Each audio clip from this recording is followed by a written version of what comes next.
The intergenerational transmission of economic status is substantial and has been increasing in many rich countries.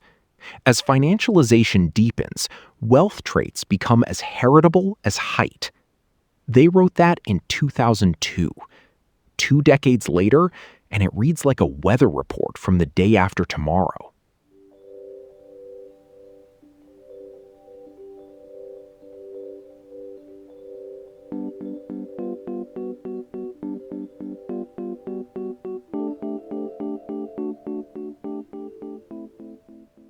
I love the phrase wealth traits. Like, my family has a genetic predisposition to compound interest. My ancestors were selected for offshore accounts. The heritability of height is about 80%. So they're saying if your parents are rich, your economic status is nearly as locked in as your shoe size. And we've just watched the trend line go vertical since the paper dropped. Meanwhile, I'm 5'11", and my net worth is a negative student loan balance. I'm a genetic anomaly, a financial dwarf among giants. You're proving the exception, but the rule holds.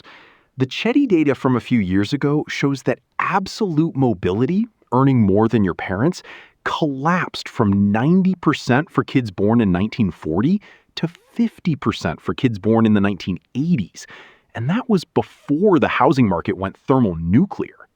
Right, because now you don't just inherit your dad's stocks, you inherit his 2021 mortgage rate.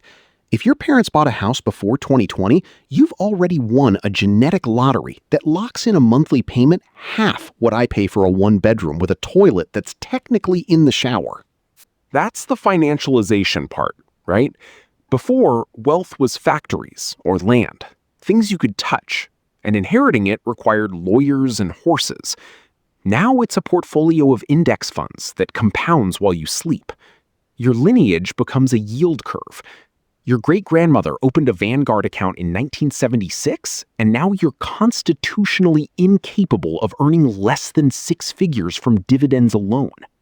It's aristocratic, but without the inconvenience of actual nobility. The old aristocrats at least had to host balls and get stabbed in duels. The new ones just rebalance quarterly. They're like financial photosynthesizers. Money just falls on them. So the system has done what Bowles and Gintis warned about. It made wealth a biological inheritance, not a social one. And we've gutted every tool to tax it. The estate tax exemption is over $13 million now. That's not a levy. That's a polite suggestion that vast fortunes should maybe, possibly, if it's not too much trouble, contribute something. An estate tax with a $13 million exemption is like a speed limit that only applies to cars going over Mach 3. It's a piece of performance art. We're against dynastic hoarding, but only if you hoard enough to buy a small moon. I'd take a land value tax, a real inheritance tax, and use it to fund universal pre-K, childcare, stuff that breaks the cycle. But that's just me being a data-brained institutionalist. A land value tax? Sure, but you're asking landlords to vote against their own genetic code. The inheritance isn't just the assets, it's the whole sensory deprivation tank of policy.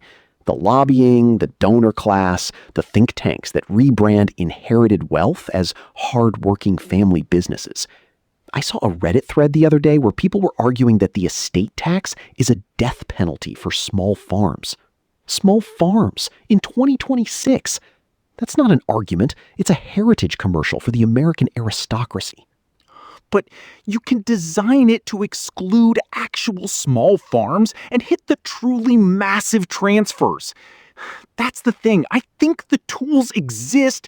We just refuse to use them because the people who be taxed are the ones who write the legislation. The tools exist the way a fire extinguisher exists behind 6 inches of bulletproof glass. Yes, technically it's there, but good luck accessing it while the building burns. The Bowles paper recognized this before financialization really went on its bender. They were looking at 2002. No Bitcoin, no AI bubble, no Department of Government efficiency cutting the parts of government that might even measure inequality. Now we've got Elon Musk running a shadow agency that slashes NOAA while hedge funds are shorting catastrophe bonds. Wealth traits are so heritable now that your grandfather's bet against the peso in 1994 determines whether you can afford an egg for breakfast. And by the way, eggs are $8 a dozen. Don't get me started. But that's exactly it. When the price of a basic protein is a meme, and the only people unbothered are the ones whose family trust bought chicken futures in 2003, you've baked inequality into the grocery receipt. The soft landing the Fed engineered was for people who own assets. For everyone else, it was a soft landing directly onto a spike strip. The soft landing was for people whose families own the plane. It's fully heritable now. I can't wait until my son asks me what I'm leaving him, and I hand over a Ziploc of lentils and a Wi-Fi password. You joke, but the emotional inheritance is real too. There's a study out of Northwestern showing that early childhood stress from financial instability changes brain development. So poverty literally rewires your neurology and then hands that heightened cortisol response to the next generation before they're even born. That's not a wealth trait. It's a trauma trait transmitted in utero because the market decided your mom's labor wasn't valued.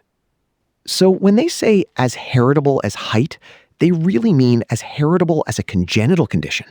We've turned non-disinheritance into a pathology. Next, you'll tell me there's a gene for being a landlord, the L-PrEP gene, limited partnership recessive, that expresses itself around age 25 as a sudden desire to evict a tenant and raise the rent. All right, we've officially jumped the shark. But the serious point is the paper ends with policy ideas. More progressive taxation, better public education, asset-based redistribution. They were optimistic that democracies could choose to break the chain. And we just didn't. Because democracy itself has a heritability problem. Political power is downstream of economic power. If wealth is an heirloom, so is the Senate. You get a family tradition of summering in the Hamptons, and also of your senator answering your call. It's not a republic anymore. It's a family business with an elected board. I still think we can regulate our way out of a lot of it. But I'll admit, reading that line again in 2026, after everything, it hits different. It feels less like a warning and more like a receipt. Yeah, the receipt for a purchase we didn't know we were making. And compound interest is a hell of an APR. Let's take a quick break. When we come back, we should look at the exact mechanism that turns a house in the suburbs into a DNA test for class, because I think it's weirder than we've made it sound. Weirder than a landlord gene? Much weirder. We haven't even touched the inheritance of algorithmic credit scores yet. That's where it gets truly dystopian. Be right back. All right, we're back. And I'm staring at this receipt from my morning coffee run. $7 for a latte. And I realized I didn't buy a coffee. I bought a derivative of a coffee bean that was traded on the ICE exchange 3 times before it hit the water, hedged against a future drought in Brazil that isn't happening, wrapped in an ETF that my landlord's portfolio holds. The oat milk alone has a futures curve. I mean, you joke, but that's legitimately the mechanism we were about to unpack. We ended the last segment talking about how a house in the suburbs turns into a DNA test for class. This is the same engine, financialization. Which is the most polite word for we took something you need to live, sliced it into tranches, and sold it to a pension fund in Norway. Okay, slow down. I think the term actually means something. The classic definition, finance historically served industry. You have a steel mill, you need capital to build it, a bank gives you a loan. The loan's purpose is to make something. Somewhere in the 1970s, that relationship flipped. Finance stopped being the lubricant and became the engine. By the 1990s, GM was making more money from car loans than from making cars. That's the shift. And now we're at the stage where the thing being financed doesn't even need to exist.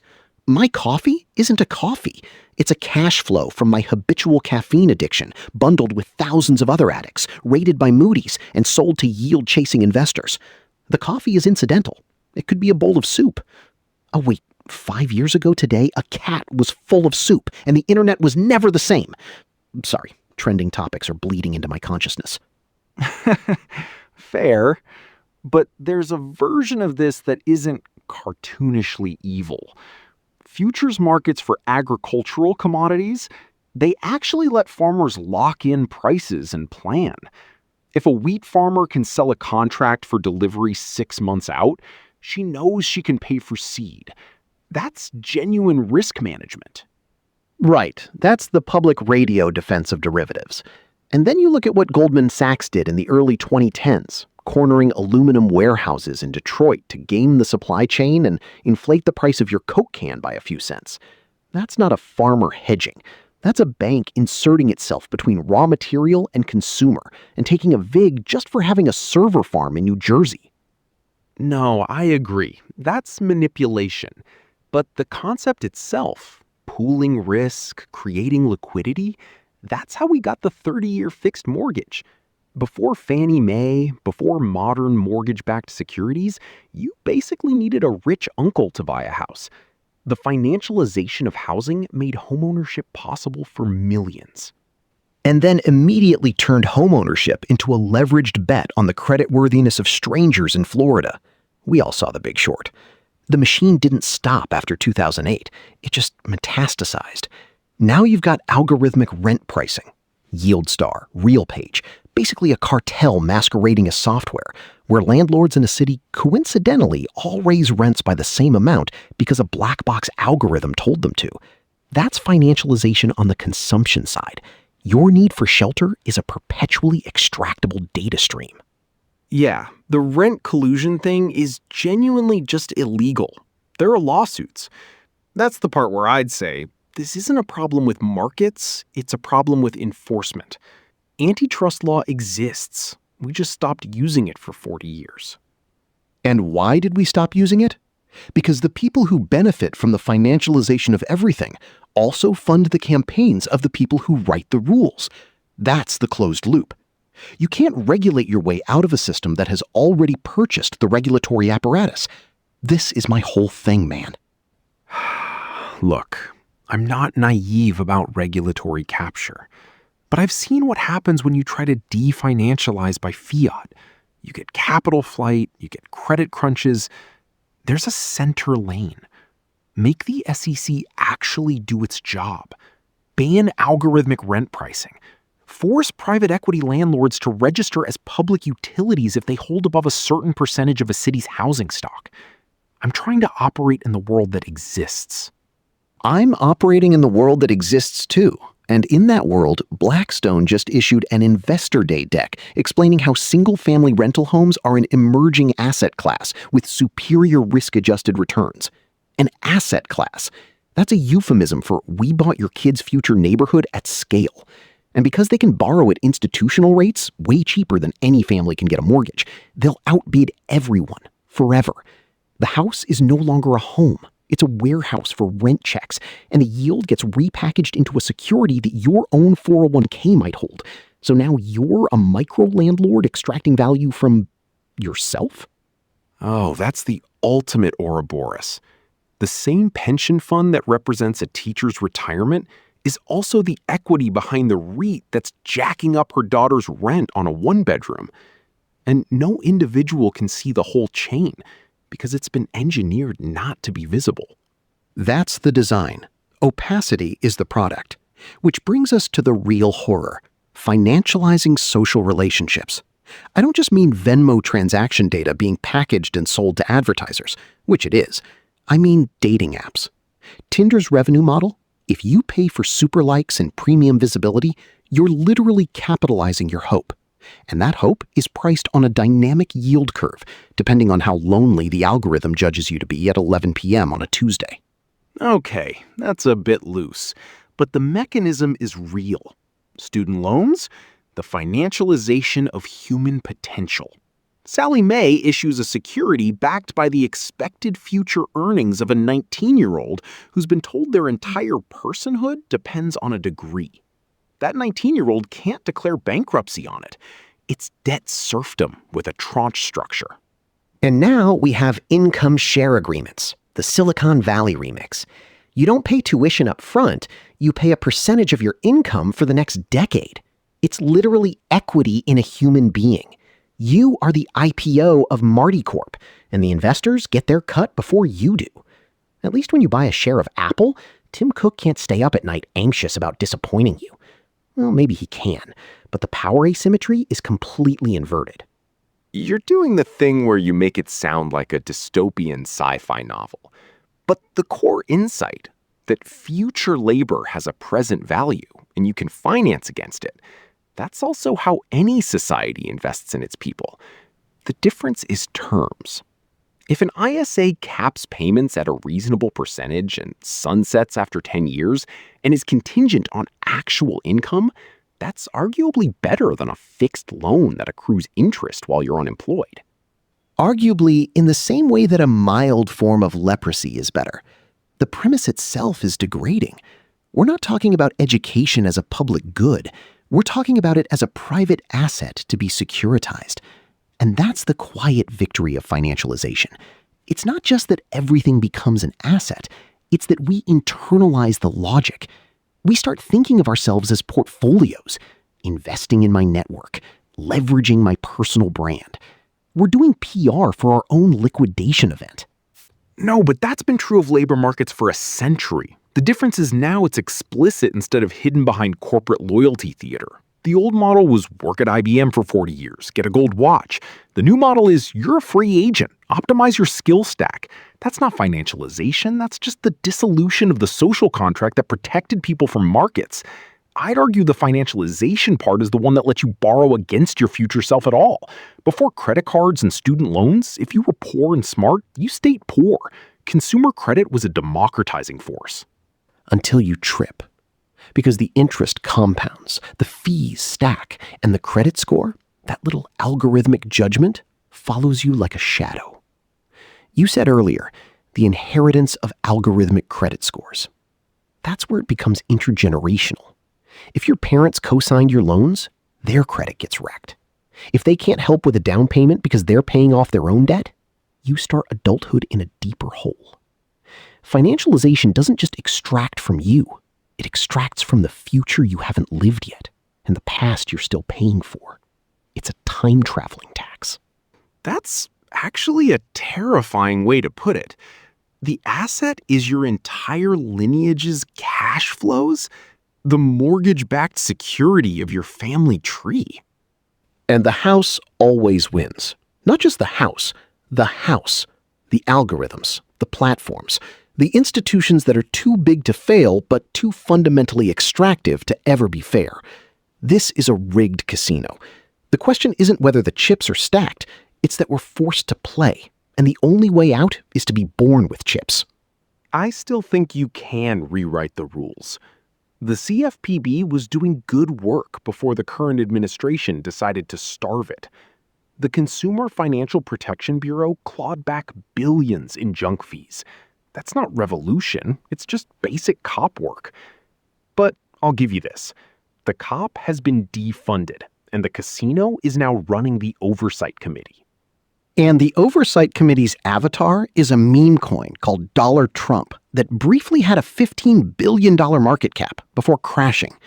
We're not even pretending anymore. The financialization of literally everything includes the presidency. Speaking of financialization, I'm literally holding a chart right now that a researcher at the Minneapolis Fed sent me. Parent-child wealth correlation in the United States, it's approaching 0.7. For context, 0 is no relationship, 1 is perfect inheritance. Eye color is about 0.8. So we're one bad tax break away from a literal dynasty of noses. I didn't realize my grandfather's hedge fund was basically a melanin allele. No, but it's close. The Great Gatsby curve, more inequality in a country, lower intergenerational mobility, has turned into a straight line, aiming at feudalism. If your parents were in the top decile of wealth, you've got a 60-something% chance of staying there. Bottom decile? You've got a 7% chance of making it to the top. That's not a ladder, that's a zip tie. So the American dream is now just an inheritance schedule? I love this for us. When we did the Dead Internet episode, we talked about bots trading credit scores on autopilot, algorithmic ghosts that lock people out of economic life. This feels like the same thing, but for capital itself. Algorithms don't need to gatekeep if you're born with the key fob. It's just a biological 401k. I think you're collapsing a bunch of things. Fairly, but still. The data's grim, but the mechanism matters. It's not that DNA sequences directly code for a diversified portfolio. It's that our policy architecture lets wealth compound across generations almost untouched. The estate tax has more holes than a fishing net. Step up in basis means capital gains just evaporate at death. And trusts are now so flexible, you can basically preserve a fortune in cryonic suspension until your great-grandkid decides to defrost it for a yacht. You say policy? I hear deliberate class engineering. The feudal contract got an upgrade. Instead of vassals, we have 401ks that act like a sprinkle of democracy on top of an oligarchic birthday cake. And the part that really gets me, the chart shows correlation approaching 0.7. But if you strip out race and zip code, it's even tighter. We've essentially returned to a world where your station is assigned at the moment of conception, plus or minus a few tax credits for electric vehicles. Okay, but that's exactly why I think this is fixable. The chart also shows variance across countries. Denmark's parent-child wealth correlation is like 0.15. That's not because Danes have a genetic mutation for economic mobility. It's because they have high-quality public education, universal health care, strong social insurance, and a tax system that doesn't treat inherited wealth like sacred scripture. The US could do that. We did it more in the mid-20th century. The Great Compression was a policy choice. The Great Compression also happened when most of the rest of the industrial world was rubble. Unions had teeth, and the top marginal tax rate was above 90%. We're in the Great Divergence now, and I'd argue the capital class saw that compression and has spent 70 years building an immune system. Offshore accounts, dynasty trusts, donor-advised funds that function as infinite wealth parking garages. The financialization of everything isn't a bug, it's a feature. It transmutes money into a form that can't be taxed, can't be touched, and can be inherited without a single form filed with any government that wants to look. You're not wrong about the immune system. There's a paper I'm obsessed with that shows that if you just look at inheritances, the top 1% receives more in aggregate than the entire bottom half combined. And those inheritances are increasingly not just cash. They're equity stakes, real estate portfolios, limited partnership interests that spit out distributions taxed at capital gains rates. It's not just wealth, it's wealth delivery systems. Feudalism 2.0, but with better UX. And the serfs get a meditation app. I keep thinking about that callback. We joked about dead internet bots trading on autopilot, but now the bots are the ones managing the trust funds. BlackRock's Aladdin platform makes allocation decisions. Tax loss harvesting is automated, and estate planning is literally run by algorithms that optimize for perpetual dynastic wealth. The bots don't need a consciousness. They just need to ensure the Gini coefficient hits 0.7 and stays there, like a thermostat set to let them eat cake. Wait, go back. You said trust fund baby noses before, and I assumed you were going to make a eugenics joke. Are we doing that? Because there is a legitimately terrifying eugenic undercurrent in some corners of the hereditarian internet. I've seen people cite these heritability studies to argue that poverty is a genetic condition. It's the old royal blood nonsense with a 23andMe dashboard. Oh, I was definitely going to go there. Let's just settle the debate. We start a eugenics program for trust fund baby noses. You know the ones. The slightly upturned, bored at brunch nose that's never smelled a W-2. We breed it out. We replace it with a labor nose, which can detect the scent of overtime and knows the exact moment the landlord raised the rent. Of course, it's as absurd as it sounds, but that's the logical endpoint of seeing wealth as a genetic trait. We'll just design human stock to fit the economic order. Welcome to the caste system, now with CRISPR. It's absurd, but scary because the rhetoric has already started. People talk about the meritocracy while ignoring that assortative mating by wealth and education has become ferocious. Highly educated, high-wealth people marry each other, have kids who grow up in stable, resource-rich environments, and then we call their outcomes talent. The correlation isn't genes. It's a compound effect of social capital, net worth, and zoning laws that keep good schools segregated. You know the joke. I'm not a Nepo baby. My parents just happened to give me a small loan of $1 million and a childhood free of toxic stress. And free of lead paint. Don't forget the lead. But you're right, the compounding is everything. The chart's 0.7 isn't a snapshot. It's the integral of all advantages accumulated and reinvested. And the financial industry doesn't sell inheritance. It sells legacy protection. It's a beautiful euphemism for class ossification. That's the political genius. They've branded feudalism as family values. You want to pass on a better world? No.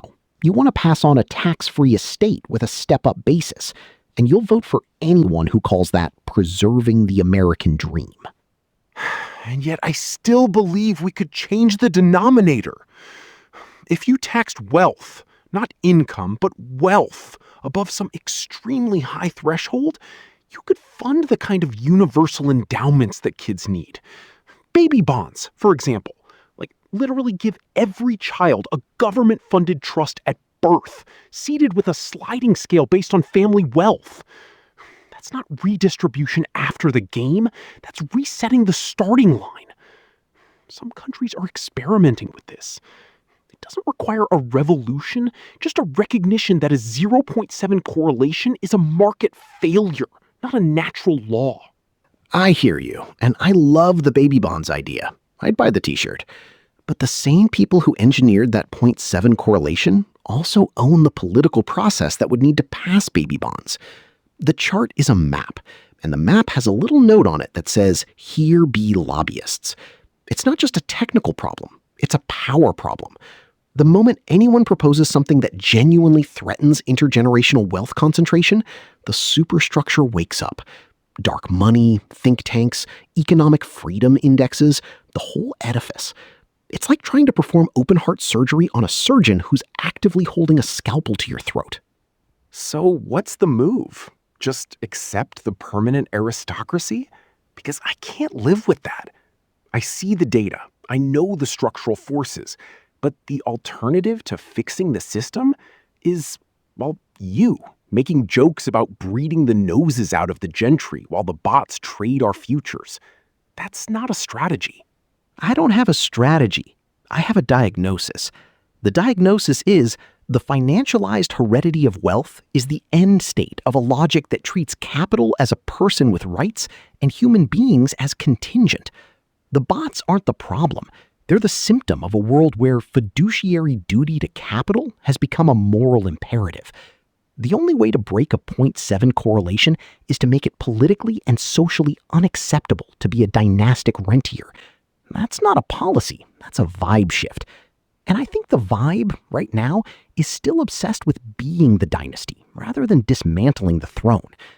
So, yeah, until the vibe changes, I'll keep making jokes about noses. Yours has never seen a hedge fund.